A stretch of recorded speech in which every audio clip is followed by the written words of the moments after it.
Когда Анна совершала утреннюю пробежку по заповеднику, она увидела что-то, что ее остановило. Недалеко от дороги она увидела зубра. Когда она остановилась, животное приблизилось к ней, и пока Анна была в шоке, оно мягко прижалось головой к ее телу. Женщина никогда не была так близко с таким большим животным. Она любила бегать трусцой по природному заповеднику из-за тишины и покоя. Когда животные замечали людей, они обычно бежали в другую сторону. Но сейчас Анна не могла поверить в то, что видела. Когда зубр медленно пошел в сторону леса, девушка поняла, что должна следовать за ним. Вскоре она обнаружила, что окружена деревьями, кустами и множеством листьев. «Куда ты меня ведешь?» — спросила она вслух, хотя и продолжала следовать за зубром. Она также схватила свой телефон. Увидев, что у нее осталось всего 2% батареи, она быстро поделилась своим местоположением со своим парнем.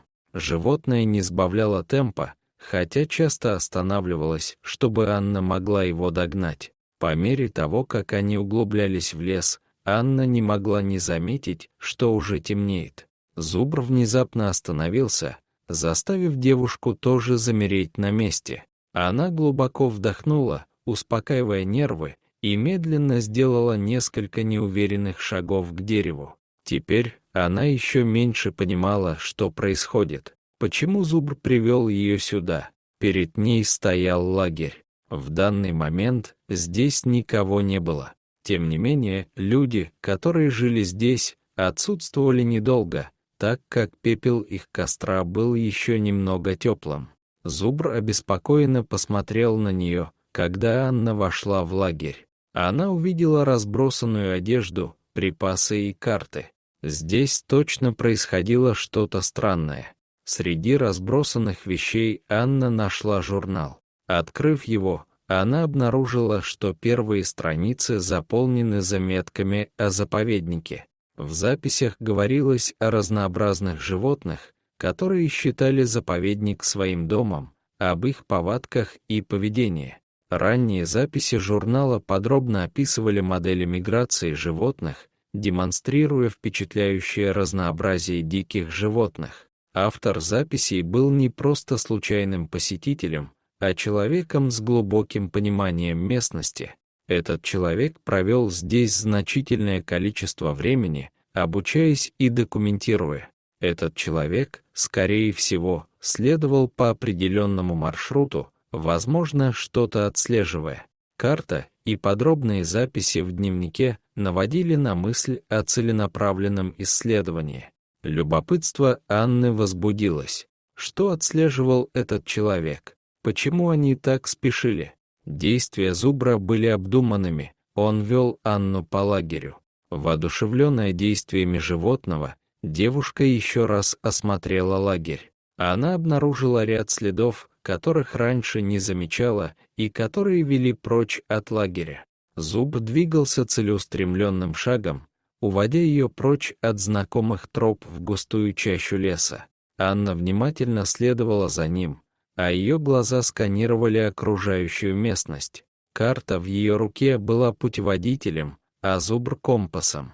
Они пробирались через густой подлесок, где солнечный свет едва касался земли. Спокойное поведение зубра в ее присутствии наводило на мысль об уникальной истории. Вернувшись к журналу, Анна наткнулась на упоминание об оборудовании, которое обычно не используется любителями дикой природы. Были упоминания о продвинутых устройствах слежения, очках ночного видения и другом снаряжении, которое казалось неуместным в арсенале туриста.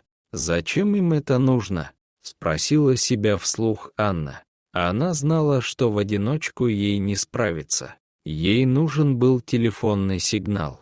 Она огляделась по сторонам, оценивая окрестности на предмет возвышенности. Наконец, Анна нашла потенциальное место для лучшего приема. Она вытащила телефон, скрестив пальцы в ожидании сигнала.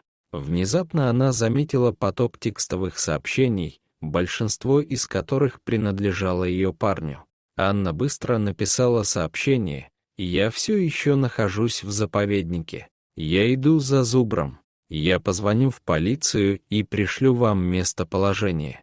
Ее сердце бешено колотилось, когда она осознала все, что произошло. Далее Анна позвонила в местное отделение полиции.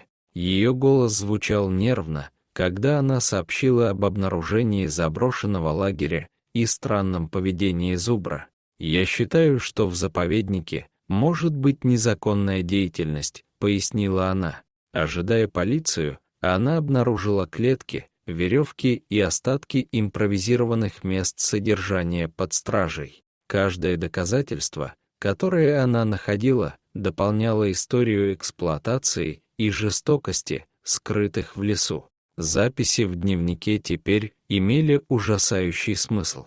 Это было не просто наблюдение, это была активная незаконная охота. Затем в наступившей тишине Анна услышала тихое болезненное рычание. Следуя за звуком, она обнаружила двух молодых детенышей зубра, попавших в ловушку. Слезы наполнили глаза Анны, когда она медленно подошла к ним, говоря нежным, успокаивающим тоном.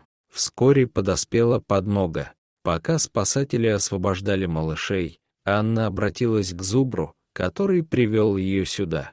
В его глазах она увидела что-то, что можно было назвать благодарностью. Основываясь на информацию Анны и доказательствах, собранных в лагере, полиция смогла быстро установить личность и местонахождение браконьеров. В течение нескольких часов они были задержаны и привлечены к ответственности за преступления против дикой природы. Когда Анна наблюдала за тем, как зубр присоединяется к своему стаду, ее охватило чувство покоя. Приключение, в которое она ввязалась, изменило ее так, как она и представить себе не могла. Дорогие зрители, если вам понравилось это видео, то ставьте лайк и подписывайтесь на наш канал. До свидания.